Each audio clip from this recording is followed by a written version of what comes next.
will be captured as well on the broadcast. We won't turn the camera around to you, but your voices will be heard. Okay, it is my pleasure to introduce Jason Murphy. He's a second-year student at the GSE. He did his undergraduate work at Denison University in Education Studies in Anthropology and Sociology. He then got a master's in Education Theory and in Social and Philosophical Foundations at the GSE here. He's been a social studies teacher for 4 years, and he's doing what promises to be some very interesting work at the issues of gender and sexuality and policy analysis, and we'll hear about that today. So, thank you, Jason. Woo! Thank you all so much for coming. I didn't expect the house to be packed like this, so I feel very blessed. Thank you very much. Thank you, Drew, for your wonderful introduction, your flattering introduction. I want to thank Luis as well for helping throw this together and inviting me here in the first place and helping me kind of craft some of that bio as well. And thank you, Jennifer and Jamie, for helping me out with all of the electronic gizmos and gadgets. So let's see. Hopefully this works.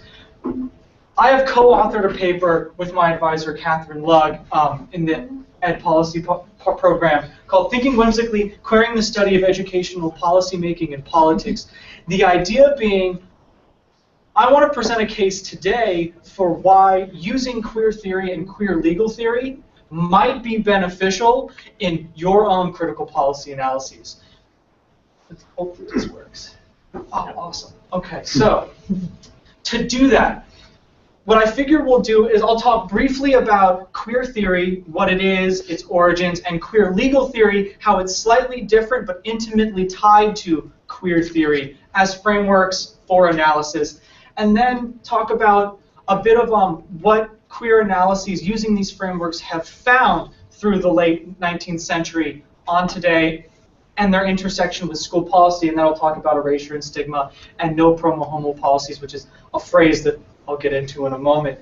Then I want to spend the majority of the talk this morning talking about two cases where we can actually do queer analyses of a district level case in Anoka Hennepin, which is the largest school district in Minnesota, as well as something that's a little different for policy analysis, educational research organizations as a site for policy analysis, and I'm going to pick on AERA a little bit, but politely.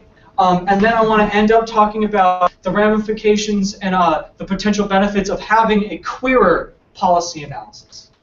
So, with that in mind, queer theory and queer legal theory. Queer theory has its origins in an activist movement coming out of the late 1980s, or the 1980s and the 1990s. In particular, the virulent homophobia around queer persons, compounded with the public nature of AIDS and how it was connected to gay homosexuals, compounded and made queer persons very visible. And in response to that visibility, we see the growth in the 1980s and the early 1990s of activist movements such as ACT UP and the Lesbian Avengers, who took part in some, frankly, pretty spectacular political theater to create and to criticize public policy and to advocate for LGBT issues. Some examples of that are these groups organized kiss-ins and die-ins at the National Institute of Health to draw awareness to the growing AIDS epidemic in the 80s, as well as they dropped a house-sized condom on the house of late Senator Jesse Helms, who was notorious at that point in time homophobe. Beyond this, many of these activists were actually also intellectuals at the same time, and were going through their doctoral studies and were beginning to implement some of this activism in their scholarship. And what we see is, if you excuse me for a moment, what we see is we see the oppositional nature of this activism being incorporated into the scholarship that's being done in these early stages. And what happens is queer theory forms around this multi-dimensional framework. It's fiercely anti-assimilationist, and it's also anti-essentialist. The idea being that as queer individuals, and again, at this point in time, queer as a phrase has been reappropriated into this scholarship from really one of the vilest of slurs against LGBT people into a more all-inclusive term, which accounts for all of the letters in the acronyms as they grow, as awareness grows, that kind of thing. So what you see here with this multidimensional framework is queer researchers have very little desire in being normal. We are not normal. We're not interested in being normalized. We're not interested in assimilating. What we are interested in doing is exposing and describing the experiences of queer individuals along all of the intersections that their identities inform their life experiences with. For example, they're interested in how issues of race, class, gender, sex, as well as sexual orientation, as well as religious identity, all compound and intersect to form what your life experience is with living within institutions and structures and organizations and amongst people. And it is from this perspective that they take a very particular view of identity as contested. Identity within queer theory is not a stable entity that I am this and it is never changing. Identity is seen as something that's constantly being negotiated and renegotiated according to time, according to space, and according to the organizational setting that you're in. What this means is, for researchers who want to get involved, is if identity is constantly moving and I want to find a methodology that can help me get at identity, there isn't one stable methodology to get at an identity, since the identities themselves are inherently unstable and always changing. They're always in contest. So what you see is researchers coming out of the late 90s, like J. Jack Halberstam, forwarding a scavenger methodology for use with queer theory. And if you permit me to read this, I think this is just a really cool quote. A queer methodology, Halberstam writes, in a way is a scavenger methodology. It uses different methods to collect and produce information on subjects who have been deliberately or accidentally excluded from traditional studies of human behavior. Here's the heart of this. The queer methodology attempts to combine methods that are often being cast at odds with one another. It refutes the academic compulsion to be disciplinarily coherent. They're going to pull methods from narrative analysis, methods from ethnography, methods from textual analysis, as well as methodologies that draw heavily on interviews and what have you, and they're going to combine these in unique ways to get at the ever-changing, ever-negotiated aspects of identity that comprise queer identity. Now, for researchers engaged in describing student experiences or the experiences of educators or school personnel, this is doable. This is doable to some extent. Where pushback happens against queer theory are how do I want to put this? Policy researchers that are particularly quantitative in mindset, and they're used to those methodologies, because a queer methodology resists this compulsion to have one static model. The models are all different depending on the individual questions and dimensions of identity that are of interest to the researcher.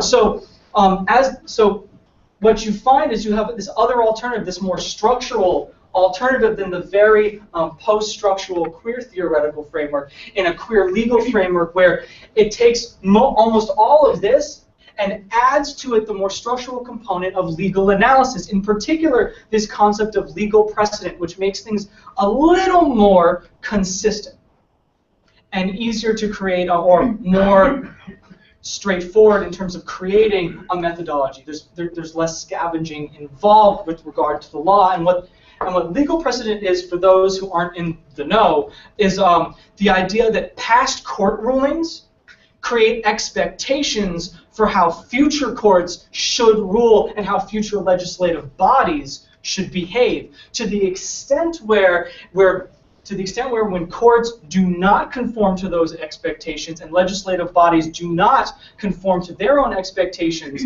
you find sanctions. And if the lack of conforming is so extreme, sometimes there can be civil suits and what have you.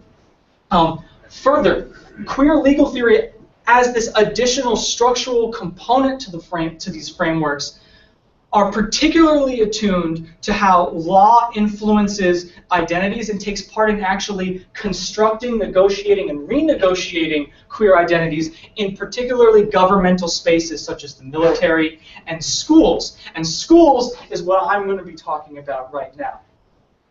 Now, what past... we're done. So,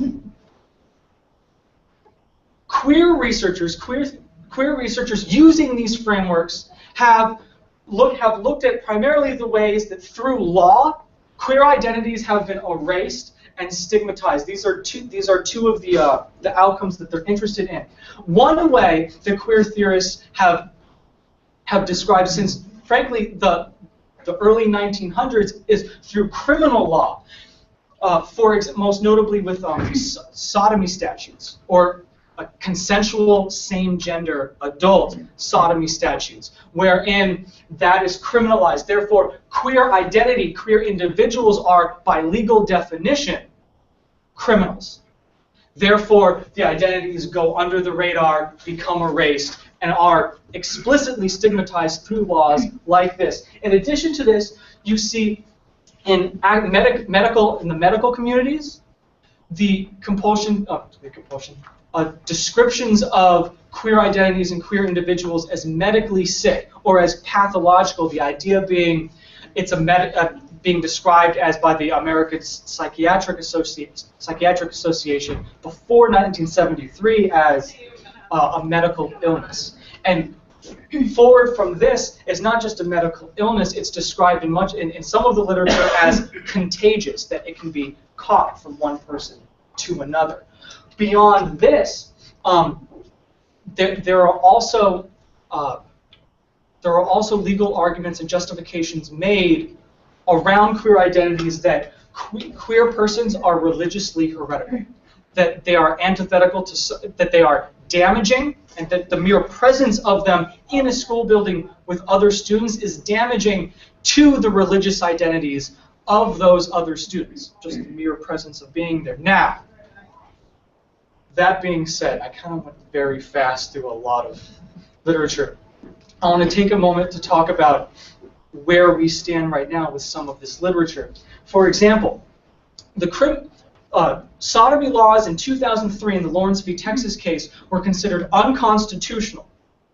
And so this justification, this prior legal justification for erasing and stigmatizing queer identities has, for the most part, been pulled away. In addition to that, most notably since 1973, when the APA removed queer identity as a medical illness, this justification for erasing and stigmatizing queer identities was pulled away. In addition to that, with queer legal theory's focus on governmental spaces, most notably for this talk, public schooling spaces, the argument that one group's religious identity could be harmed by another set of identities and we should therefore have in place policies which erase and stigmatize that second group are patently unconstitutional and should therefore fail strict legal scrutiny. If that makes sense. Now, all of these justifications have found their way into school policy. Finally, we're getting to talking about schools through policies that argue homosexuality, queer narrowly defined, should not be promoted in school context. And I'm going to use the shorthand "no promo homo," that we are not to promote homosexuality for various reasons. Now, this is all fine and dandy talking in the abstract, but what do these policies actually look like, and how do they draw on these three strands of legal history? So, to look at this, we have I've pulled up three examples that are happening somewhat concurrently to the first case of Anoka Hennepin that we're going to talk about in a moment. So, in Oklahoma, it is a fireable offense in the mid-1980s. It is a fireable offense for a teacher to bring up or promote public homosexual conduct. Well, what does that mean? What that means is, promoting that means you're either advocating, soliciting, imposing, encouraging, or promoting public or private homosexual activities.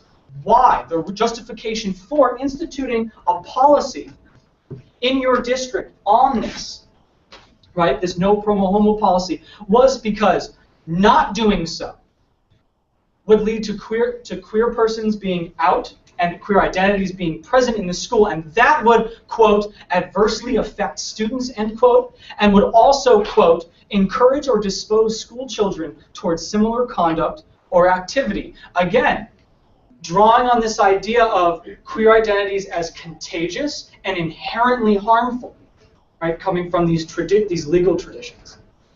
Well, that's one example, but are there others? In the late 1990s in Texas, the Texas Health and Safety Code required that school curricula discuss homosexual conduct as an unacceptable lifestyle. Their actual quote is, homosexual conduct is not an acceptable lifestyle. The idea here being, it must be explicitly stigmatized in the school curriculum. Further, in Alabama, in the same decade, in the mid-1990s, the sexual ed curriculum was required to teach that homosexuality is not a lifestyle acceptable to the general public, and that homosexual conduct is a criminal offense under the laws of the state. So now, taking a step back, within these three examples, we see all three strands of justifications made for instituting no promo homo school policies. But what I'm really interested in doing is not talking at you about how queer theory pulls out, how queer theory and queer legal theory are particularly attuned at pulling out these strands of erasure and stigma. It doesn't really make sense unless we do it. So what I'd like to do is talk about the Anoka Hennepin School District, current events and ongoing events in the Anoka Hennepin School District, which is the largest school district in the state of Minnesota today. So, in Anoka Hennepin, what we see is in 1994, the school institutes its own no promo homo policy, somewhat similar to the policies we've seen from Oklahoma and Texas and Alabama. And what it reads is, homosexuality is not to be taught or addressed as a normal, valid lifestyle. Now, in here, we see both trends of erasure and stigma. Homosexuality is not to be taught or addressed. So unless it's being stigmatized, unless it's being discussed as abnormal and invalid, it's not allowed to be discussed in a formal school setting. Furthermore, the justifications for this come from local religiously affiliated parent lobbies, which argue that this policy was necessary because any form of gay tolerance in school is actually an insidious means of promoting homosexuality. That the mere presence of queer identity is in fact promoting it. But why would that be a bad thing? Well, the argument is that openly discussing the matter would encourage kids to try it, turning straight kids gay. Again, you have two strong strands here. The strand that queer identity is in fact contagious and can be given and is in fact pathological, that there is a compulsion to convert people, in addition to the third strand where just the mere presence of queer identity will disrupt other identities. Come 2008, the Minnesota the Minnesota, Department of Human Rights files suit on behalf of a mother and her son against the district. Against the district. In this suit, they claim that school officials, so educators, gay baited this one student. Now, what gay baiting means is you're using anti-queer bias, right, to stigmatize someone who cannot seek adequate redress from either authority in that organization or the structures of the organization itself. And the son in this case could not, because doing so would have violated this no promo homo policy in place in the district. The district ultimately settles this suit for around $25,000, and the district decides, in lieu of scrapping the no promo homo policy, what they're going to do is they're going to revise it, and what they replace it with is what we're calling in this paper a neutrality policy. The theory here is the school district does not officially include sexual orientation in its curriculum at all. So therefore, the district will mandate that educators and schools remain officially neutral in all matters where sexual orientation come up, whether that's in the curriculum or just generally during the school day in the climate there. The result of this policy, one of the results of this policy is that it becomes open season on queer students and queer identities in the schools in this district. Now, what does that look like? The neutrality policy stipulates, and the district sends letters to schools informing educators that this neutrality policy does not mean you can promote queer identities or you can promote homosexuality, which is the language that they use. What you see here is you see rampant harassment, intimidation, and bullying of students, all on a queer negative mentality. So, for example, one student describes her experiences being called gay, faggot, dyke, happening daily, frequently during the day, in hallways, in her math class, on the bus, as well as being punched in the stomach while the student who punched her called her a he/she. Now, out of all of these frequent, still talking about the same student, out of all of these, through all of this frequent harassment, intimidation, and bullying, only one teacher ever reprimanded a student and sent that student to the office. Now, another student during this time period in the same district described, actually, that might be a little distracting, and remember, this student does not personally identify as queer. Other students harassing and intimidating him with very sexually charged queer negative questions on a repeated, frequent basis, asking questions such as, now I'm going to quote precisely the words this student uses, does your dad rape your friends when they sleep over? Or did you get butt fucked last night? Questions like this, frequently, repeatedly in school spaces. This student sought out the assistant principal of his school and asked the assistant principal to redress the situation. The assistant principal's response was, boys will be boys, you have to deal with it. Now, before I move on, I want to point out that both of these administrative responses, either the almost lack of response, as well as the response that, you know what, this isn't a problem, we're going to remain neutral, both conform to the neutrality policy that existed at the time. By 2011, there were 8 student suicides in this district alone, each student of which had been harassed, intimidated, and bullied regarding queer identity and suggestions of their own, or self-identifications of their own queer identities. Come 2010, the U.S. Department of Justice, in collaboration with the U.S. Department of Education, files suit against the district regarding this policy, and in their claim, they argue that that students in this district, that 10 students in this district, had their rights violated, had their human rights violated by this policy under, I have it right here, under Title IV of the Civil Rights Act and Title IX of the Higher Education Act. Now, the district initially pushes back against these claims, arguing that there is no connection between the suicides and the policy. But by March of 2012, the district agrees to a rather stringent consent decree. And in this decree, they agree to, among other things, to have multiple years of oversight on the district as they revamp their policies regarding queer identities to be a little more inclusive and much more equitable.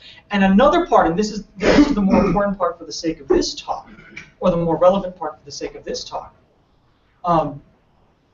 the creation of a task force that would incorporate individuals from the district, individuals from schools, as well as individuals from the community to make sure that the new policies are implemented, the new, more equitable policies are implemented in good faith. By October of 2012, a man by the name of Brian Lindquist was appointed to this task force. Brian Lindquist is one of the organizers, and one of the organizers of a local parent religiously affiliated group called the Parents Action League, which has been labeled by the Southern Poverty Law Center as a hate group for its anti-queer positioning, messaging, and activism.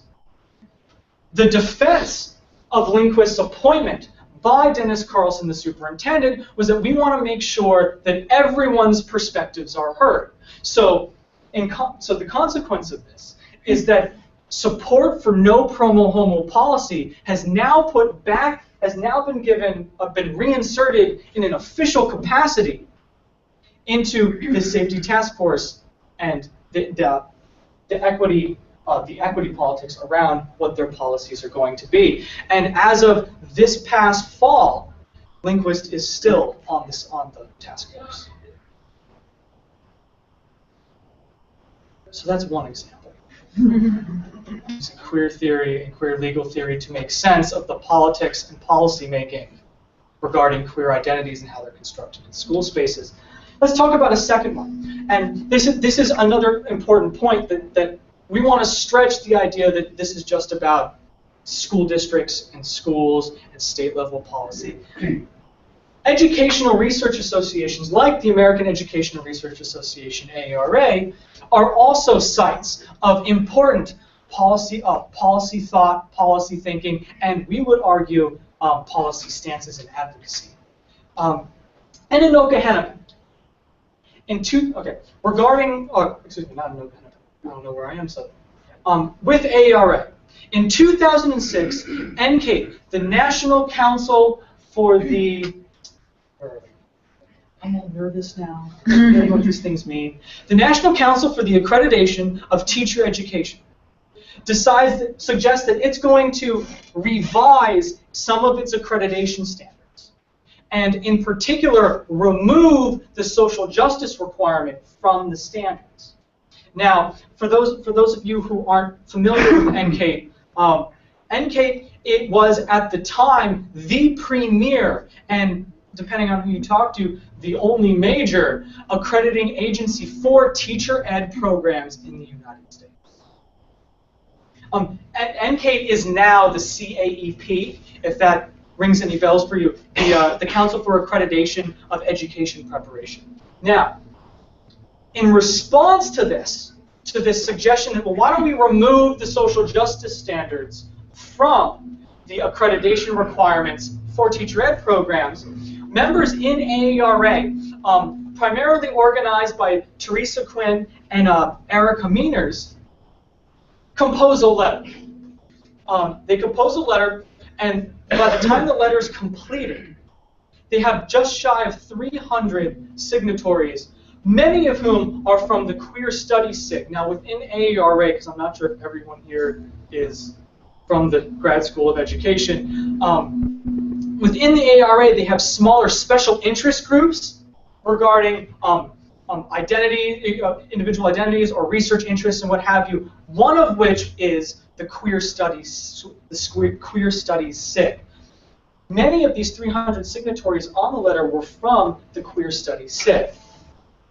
They argue that instead of removing the social justice standards, that in light of the data we have on the disproportionate and disproportionately violent harassment, intimidation, and bullying faced by queer students and students identified as queer in school spaces, we should instead establish and prioritize sexual orientation, gender identity, and social justice within our standards instead of removing it.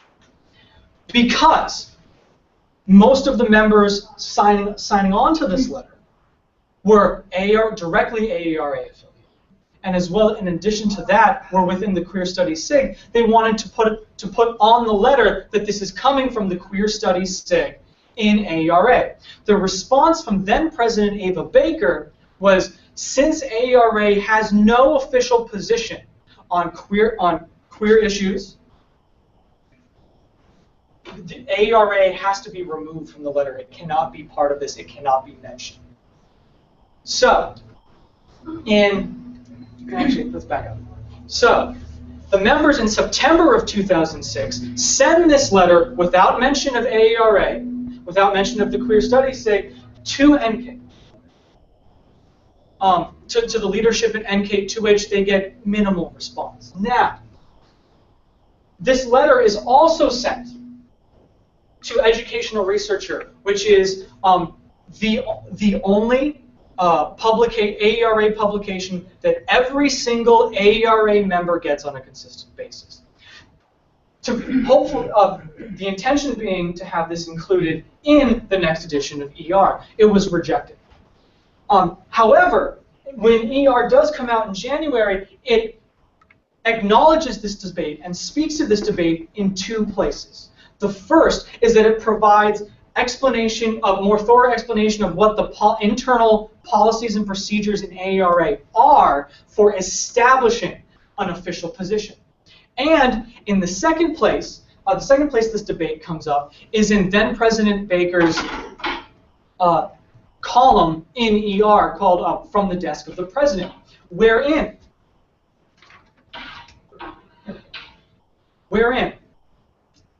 she writes that AERA only takes stances, official stances, on issues when they are of compelling significance and only when a solid foundation of research supports them. Further, she goes on to provide a contrasting example of an issue that would require an AERA stance. Gender equity, for example, she says, is a legitimate topic of our research and of our commitment to diversity and inclusiveness. The implication here being, of course, that queer equity is not a legitimate topic of our research or of our commitment to diversity and inclusiveness. Now, come 2007, NCATE quietly posts an update, a revision to their standards, citing instead of social justice, fairness, which we argue not necessarily the same thing. That teachers must be prepared and aware of fairness issues rather than equity issues, rather than social justice issues. So, come the annual AERA convention in April, what you see is many of these members that were involved in the letter organized and decided they are going to wear red during most of the public meetings during the Social Justice Awards, during the presidential address, and during open business meetings in particular, to bring awareness to the changing standards, and in particular to AERA's silence regarding the change of these standards. Now, during the convention, and in part because of the rising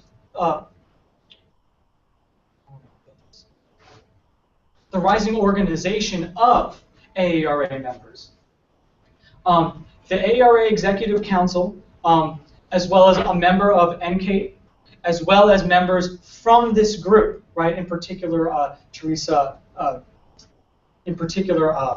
Meaners and Teresa Quinn and Erica Meaners are invited to a meeting to discuss this debate and discuss the policy stances of AERA. Coming out of this, NCATE ultimately retains its social justice mention in its standards, however, without an explicit mention of queer equity or queer identity as a requirement for accreditation. Further,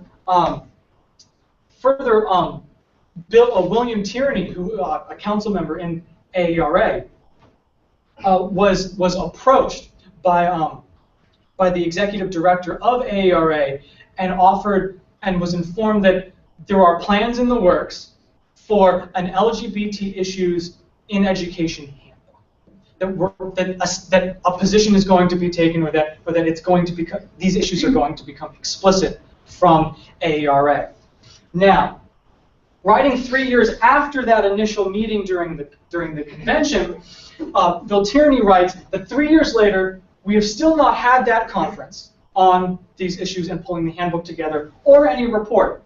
I was on the committee that was to invite individuals to the conference, but I resigned last fall. I didn't feel that AERA was serious about the issue. Now,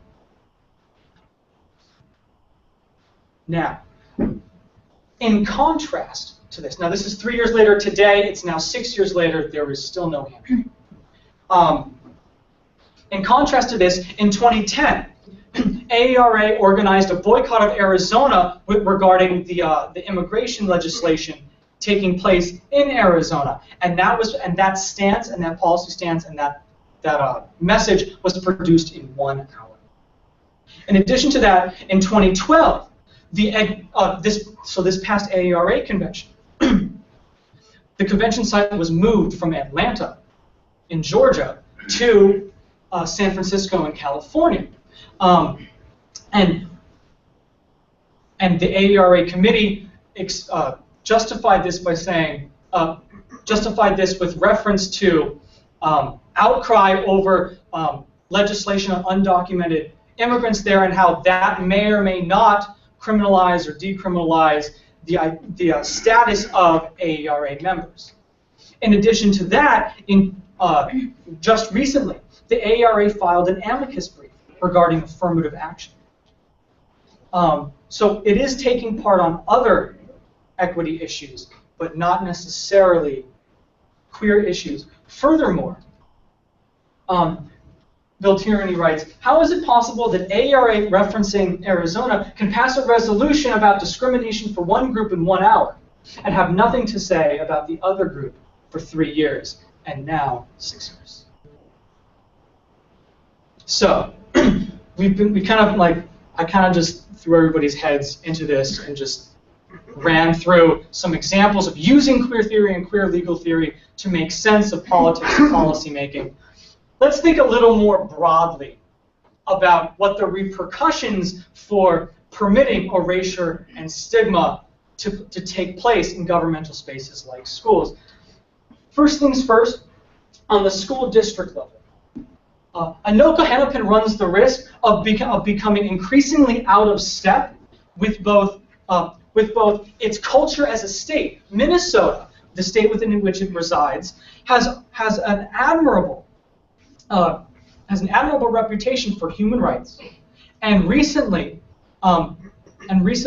passed legislation that provides equitable access for all of its citizens to the institution of marriage. Furthermore, AERA runs, in addition to being situated in Minnesota and being increasingly out of step, if it continues erasure and stigma with the political history of Minnesota, if recent Pew Research studies, survey results are to be believed, it's also increasingly out of step with the average American's outlook on an evaluation of queer identities and queer issues. AERA, a research organization, itself runs the risk of becoming increasingly out of step with other research organizations in other disciplines. For example, AERA did not file amicus briefs with the Hollingsworth v. Perry case or the US v. Windsor cases regarding queer equity issues and legal issues, where the American Sociological Association did, the National Association of Social Workers did, the Organization of American Historians did, and many others. More to the point, and this is where what I find an interesting point, or a subtle point. The silence itself is costly. In particular, on the school district level, silence regarding queer issues, and in particular, queer negative harassment, intimidation, bullying, provide harms to the student, to the people, to the persons that enforce no promo homo laws, not just to those, not just to students who are identified as queer or self-identify as queer. For example, in Anoka Hennepin, in the time between the neutrality policy being instituted or implemented and the court case being filed by the Department of Justice and the Department of Education, what you see is you see rising rates of non-queer students being harassed and bullied. In fact, 2 of the students in the claim itself do not self-identify as queer. Furthermore, there are additional financial expenses that get accrued because coming out of this silence. For example, related to the harm that's being done to non-queer students. Dennis Carlson, the superintendent in this district,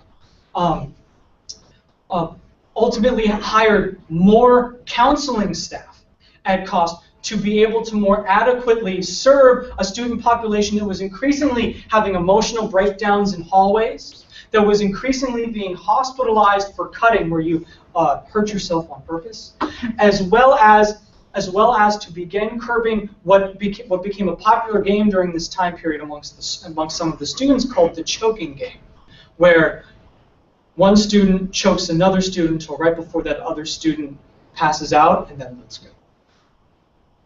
So there's a lot of harm going on here, and there's a lot of expense to try and mitigate that harm. Another more significant expense might be the expense of the negative media exposure, as well as the litigation expenses for this court case, and increasingly so for court cases where you may not win. So once you lose, you accrue more expenses. As part of their economic recovery, it might, we posit, be more difficult, be an additional obstacle coming out of this erasure and stigma. The negative media exposure might be an additional obstacle to convincing homeowners to move into this district, which itself has been experiencing a dramatic demographic shift and rising rates, almost doubling in the past 10 years between, I believe, 2002 and 2012, of students who are in poverty. With AERA, silence is also costly, so with research organizations as well. The first cost is the potential for intellectual stagnation. And what we mean by this is other disciplines, such as sociology, anthropology, law, and the humanities, have 20 to 40 years of robust research into queer issues and queer identity, queer history, as they intersect in all of these disciplines. However, education does not, in comparison. Furthermore, AERA has been focusing increasingly on experimental design, on medical model research, which is harder to, I shouldn't say that, has been focused on that, which itself makes it more difficult to have queer theoretical and queer legal theoretical research. Those models, which are much more scavenging based and much more qualitative, published in AERA publications. Now, these experimental models work very well with quantitative type analyses, which require large publicly available data sets, for which there are none regarding queer identity and queer issues. In fact, until this past June, the US Department of Education and the US Census did not collect direct data on queer identity at all. Although now they will begin to. However, it's going to take some time, understandably, to get that data and present that data in a form that researchers can use and analyze. Further, AERA risks losing relevance amongst other disciplines that do not deliberately exclude queers and queer issues from their research agendas and from their policy agendas. Robust disciplines like law and sociology and humanities, as well as private groups like GLSEN, the Gay, Lesbian, Straight Education Network, as well as Human Rights Watch, have all been publishing for some time on present-day issues regarding school climate, regarding performance, regarding at-risk behaviors, and what have you. So, finally, we're almost done. Thinking whimsically. And I'm impressed that I was able to get a Lady Gaga quote in here. One of the wonderful aspects of queer theory and queer legal theory as frameworks for research is not just that they are both attuned to pulling out erasure and stigma, but that they are focused on liberation. They are liberatory, they are reform-minded, they are future-oriented. And with that in mind, I would be remiss if I didn't end this talk with a discussion of, well, where do we go from here? What are the kinds of liberations and reforms that these allow for? Well, first things first, we suggest remove expressly anti-queer policy from the policy books. That can be the first step. Now, the second step is to replace them with more inclusive anti-assimilationist policies. And here's where I kind of want to put my foot down once more. This is not arguing that non-queer students should have to assimilate into queer identities. However, it's expressly anti-assimilationist, that we're going to honor the multiple dimensions of identity and difference and how they manifest themselves in the positionalities of individual students, educators, schools, districts, and what have you. And finally, and this kind of suggests this or begs this, queer policy should not be afraid of being a little confrontational and even disruptive. And this harkens back to the origins of queer theory in political activism and public activism. Now, what this means is all taken together, that when we talk about this liberation process, what makes queer theories liberatory are that they are particularly attuned to oppression. They are attuned to the multiple dimensions of oppression and how those manifest themselves in and through structural things like law, like school policy, and what have you. Further, it's liberatory because it's people-centered. It's not focused on accountability or what have you. It's focused on expressly the experiences of people and making the experiences of people more equitable as they meet and are met by institutions like schooling. Further, and lastly, it's liberatory because it's creative.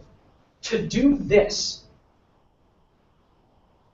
queer theorists emphasize you have to get creative, even downright whimsical, with what these new policies could look like. This is a definite stepping out of the box potential. So with that said, I'm hoping I made a little bit of sense. I'm hoping I didn't bore you too much. And the purple slide, I was wondering if you have any questions or topics you want to discuss regarding using queer theory and queer legal theory as critical policy balancers.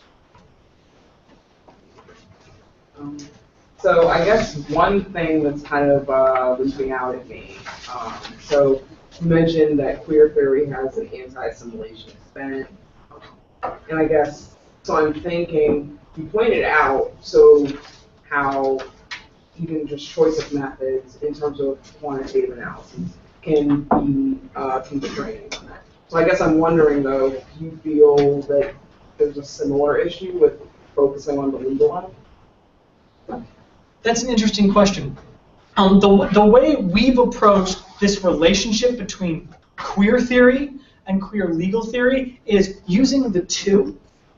Gives you this blending of post-structural analysis, like a post-structural framework, as well as the more structural framework. And the reason we posit these two together is in no small part because of the reluctance we anticipate from maybe more quantitatively oriented researchers who are used to having stable, at the very least, stable research models that they can pick and choose from, and which queer theory expressly isn't interested in because of its scavenger methodology, where they're going to pull analytic models from places, and they're also going to pull samples from places that may be, according to traditional disciplinary homes, those boxes, creative, whimsical.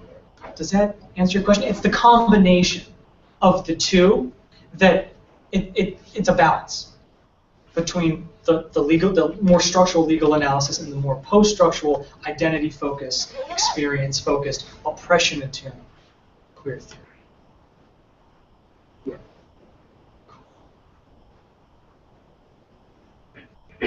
Jason, you said that AERA is not being a policy leader at this point. You know, NK, now CAA, whatever it is, came back kind of soft. Who do you see, what organization do you see as the leader, perhaps, if you see one, for higher ed or for school districts K-12 to follow? To answer that, I think I want to push back a little bit. AERA being, 25,000 members or plus, right? Being the primary research institution, and frankly, for PhD students like myself and you and some other people, being almost a requirement to present at, or to publish in, or to go to and be seen at and talk with people, has this wonderful potential for being that leader, and it is definitely my position, and I would argue it's also my co-author's position, Catherine Lugg's position, that ARA is uniquely positioned to make important, influential, beneficial statements on equity issues regarding queer equity in similar ways to the ways immigration and race are have positions made as they intersect with educational issues. So I would argue it's not so much that ARA is not a leader. It's that it's so uniquely positioned to be that leader that we should take advantage of it. Is that?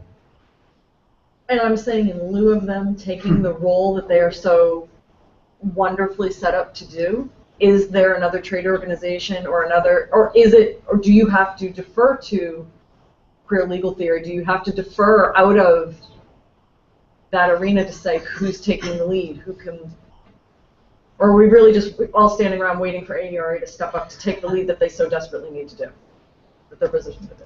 Well, and it's the repeated silence that is being pushed back against here. I'm going.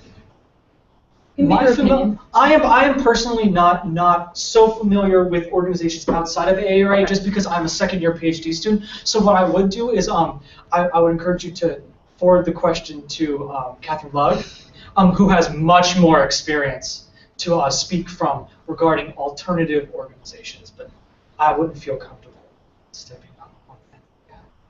Yeah. So one question, just to follow up on that. So one is, so Tierney's now president of AERA, and so I was just wondering if there's any changes that you see. And so then the other question I had was, it's a good question. You've got so when we've had different sorts of research movements, sort of insurgencies, or gender, race.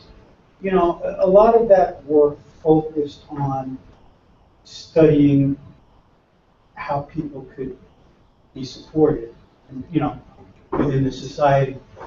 But I'd argue that work also had more just fundamental influence on how this field was studied that went beyond effects on women or blacks or anything like that. It actually affected how we think about mathematics or other kinds of issues. And I'm just wondering if there are folks thinking about those sorts of issues, or you see the potential where, in fact, this sort of queer theory, queer research could actually have a dominant effect on the mainstream research. It's a really good question. And part of what makes this question difficult to address, like in a coherent way, is queer theorists haven't been so interested in fitting in to disciplinary categories. So it's pretty difficult to pick out one thread of research or one researcher, even better, right? That's really pushing boundaries.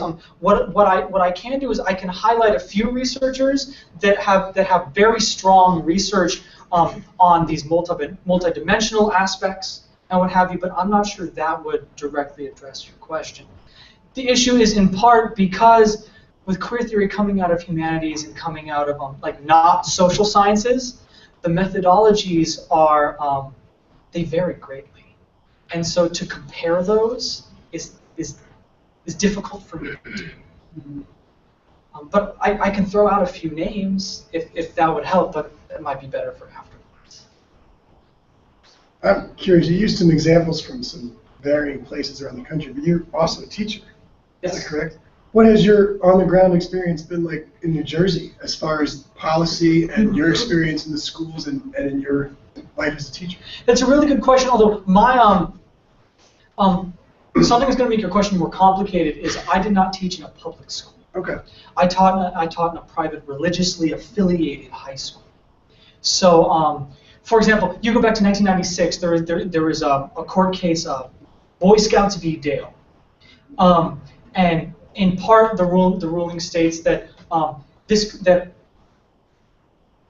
discrimination, right, on the basis of sexual orientation or what have you, it creates the legal precedent for discrimination on the basis, so no promo homo like discrimination in privately run, privately owned organizations, so long as that policy conforms with the organization's mission.